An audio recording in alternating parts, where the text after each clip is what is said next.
और बेटी और दामाद को दे दिए ताकि बेटी और दामाद की कुछ आर्थिक सहायता हो सके। पंडिताइन ये भी जान गई थी कि बेटी और दामाद शर्म के मारे उनसे मदद नहीं मांग रहे थे, इसलिए उसने बेटी और दामाद को भी लड्डुओं में छिपे सिक्कों के बारे में कुछ नहीं बताया।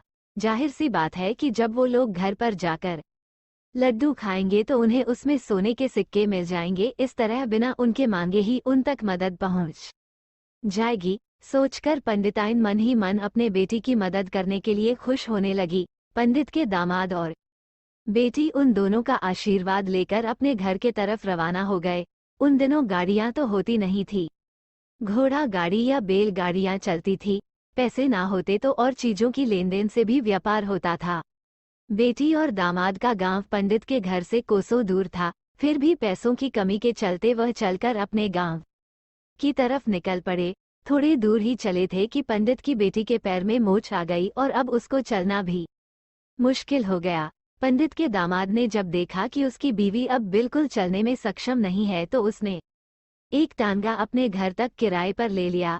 दोनों पति पत्नी टांगे में बैठकर घर तक पहुंच गए, लेकिन टांगे वाले को देने के लिए उनके पास पैसे नहीं थे, इसलिए पंडिताइन ने जो बूंदी के लड्डू उन्हें दिए थे वही किराए के तौर पर उस टांगे वाले को दे दिए।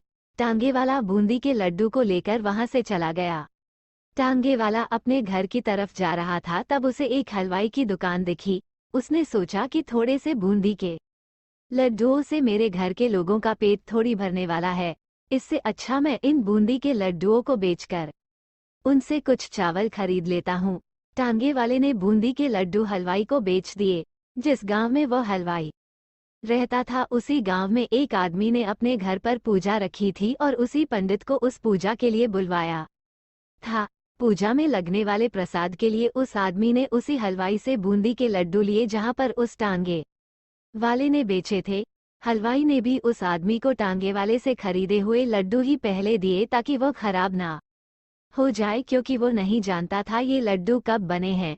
पूजा खत्म होने पर दक्षिणा और बूंदी के लड्डू लेकर जब पंडित अपने घर आया और खाना खाने बैठा तो प्रसाद में लाए बूंदी के लड्डू खाते वक्त लड्डू से सोने का सिक्का निकला। इस घटना को देखकर पंडिताइन की आंखों से आंसू बहने लगे। पंडित ने जब पंडिताइन से उसके रोने का कारण पूछा तो पंडिताइन ने पंडित को सब कुछ बताया और पंडित से उनकी बातों पर भरोसा न करने के लिए माफी मांगी। पंडित ने पंडिताइन के आंसू पोंछे और कहा कि तुम्हारी तरह मैं भी हमारी बेटी को बहुत प्रेम करता हूँ, लेकिन अगर हम उसकी अब मदद करते हैं तो दामाद हमसे हमेशा ऐसे ही मदद की अपेक्षा रखेगा और अपनी बुरी आदतों को कभी नहीं छोड़ेगा। पंडिताइन भी अब पंडित की बातों से सहमत हो गई। 2-3 महीने बीत गए। पंडित के दामाद और बेटी फिर से एक बार उसके घर आए और इस बार उनकी परिस्थिति पहले से बेहतर थी, क्योंकि पिछली बार खाली हाथ जाने के बाद दामाद ने नया काम शुरू किया था और अपनी सारी बुरी आदतें भी छोड़ दी थी। दोस्तों, नसीब का लिखा नहीं बदलता ये कहानी आपको कैसी लगी?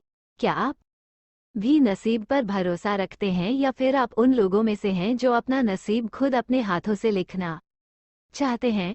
दोस्तों, इस वीडियो को शेयर और लाइक करें और चैनल को सब्सक्राइब करें। Folded hands, folded hands. धन्यवाद। Folded hands, folded hands.